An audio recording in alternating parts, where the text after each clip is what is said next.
চোখ তোলো, স্নেহের বাঁধন খোলো। মেয়েদের জীবনের এই কষ্টের মুহূর্তটা কোনো পুরুষ যদি একবার চোখ বন্ধ করে ভাবে, তাহলে সে বুঝবে একটা মেয়ে জীবনে কতটা স্যাক্রিফাইস করতে পারে।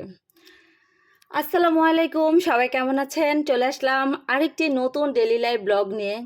আজকের ব্লগটা সবাই বুঝতে পারছেন একটু অন্যরকম, কিছুটা আনন্দ, কিছুটা কষ্টের। তো শুরু থেকে শেষ পর্যন্ত কি হয়েছে না হয়েছে সবই আজকে আপনাদের সাথে শেয়ার করব। ব্লগের এন্ট্রিটা আজকে সুন্দর মতো দিতে পারলাম না, গানটা এমন ছিল খুব কষ্টের যে যে কোনো মেয়েরই চোখে পানি চলে আসে।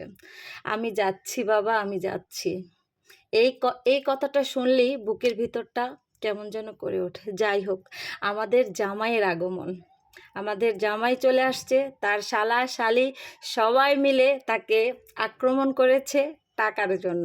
তো যাই হোক, অবশেষে আপনাদের ভাইয়া এক পাশে আরেক পাশে আমি, সবাই মিলঝিল করেই জামাই সবাইকে খুশি মতোই গেটে টাকা দিয়েছে। এরপরে তো আমি চলেই আসলাম ভিতরে, কারণ আমাকে দায়িত্ব দেওয়া হয়েছিল ছেলের বাড়ির যে সমস্ত মানে আমার বেআইন বা আত্মীয়স্বজন মহিলারা যারা আছে তাদেরকে যেন আমি একটু খোঁজখবর রাখি, কিন্তু আমি গেটেই আটকে পড়েছিলাম। তো যাই হোক, এদিকে হচ্ছে আমার ভাইগনা, ওকে বলেছিলাম একটু ভিডিও ক্যাপচার করে দিতে। তো ও হচ্ছে যে যারা যারা খাচ্ছে প্রথম বেজে তাদের একটু ছোট্ট করে ভিডিও ক্যাপচার করে দিল। আর এই প্রথম বেজটাতে বেসিক্যালি বর পক্ষের লোকরাই বসছে। তো আমি এসে দেখি যে ওর সাজগোজ হয়ে গেছে, আর সকাল সকালই হচ্ছে না আগের দিন রাতেই হচ্ছে ওর জন্য লেহেঙ্গা, তারপরে ওর সাজার জন্য যা যা লাগে সব পাঠিয়ে দিয়েছিল। আর সেজেছিল তো পার্লারে যায় নাই, বাসায় লোক এনে তারপরে সেজেছিল।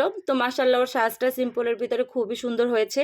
এইদিকে হচ্ছে সবার খাওয়া দাওয়া শেষ হওয়ার পরে হচ্ছে যারা মহিলারা ছিল তারা চলে আসছে, মানে বর পক্ষের মহিলা, মানে বেআইন আমাদের হচ্ছে জিআইডি বলে তারা।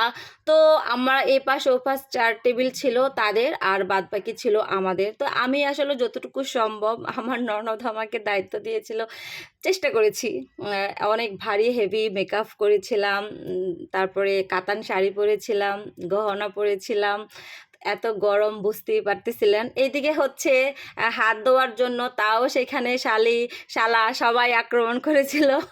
আর এদিকে হচ্ছে আমাদের জামাই, তারপরে তার বন্ধুরা সবাই মিলে বসছে। আর সবাইকে বললাম সবাই একটু হাই দিয়ে দাও, যেহেতু আমি ব্লগে দিব। তা ওনারা সবাই ছিল আমার জামাইয়ের বন্ধু। মাশাল্লাহ আমাদের জামাইকে আমাদের খুবই পছন্দ হয়েছে, খুবই পছন্দ হয়েছে। তো যাই হোক, আর ওকে এই গোল্ডগুলো দিয়েছে, তার আগেও দিয়েছিল। এটা ছিল ওর শাশুড়ির পক্ষ থেকে, কারণ দেখা গেছে ওর শাশুড়ি ছেলের বউর মুখ দেখে তো কিছু দিতে হয়। তো ওখানে হচ্ছে ওর শাশুড়ি ওকে হাতের রুলি এগুলা পরিয়ে দিচ্ছিল।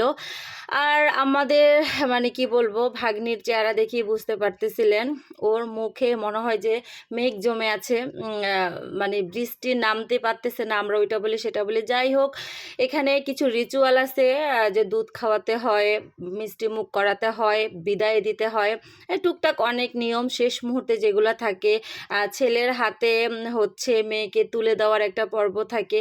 তা আসলে এই যে সময়গুলো যতই আসে, আমার মনে হয় যে কোনো মেয়ের বা মেয়ের মা বা ওখানে যারা থাকে সবার জন্য অনেকটা কষ্টকর।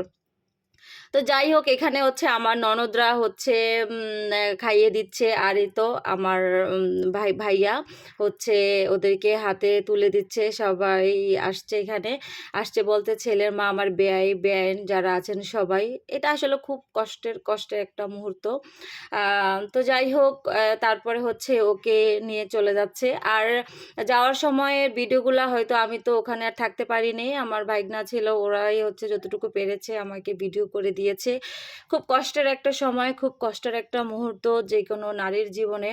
এরপরে যতবারই আসবে সে হবে এই বাড়ির মেহমান। একটা সময় এরকম হয়ে যাবে, সংসারের ব্যস্ততায় বাবার বাড়ি এসে নিজে থেকেই থাকবে না, তার সংসার, শ্বশুর বাড়ি, হাজবেন্ড, সন্তান সব কিছু মিলেই থাকবে তার লাইফ।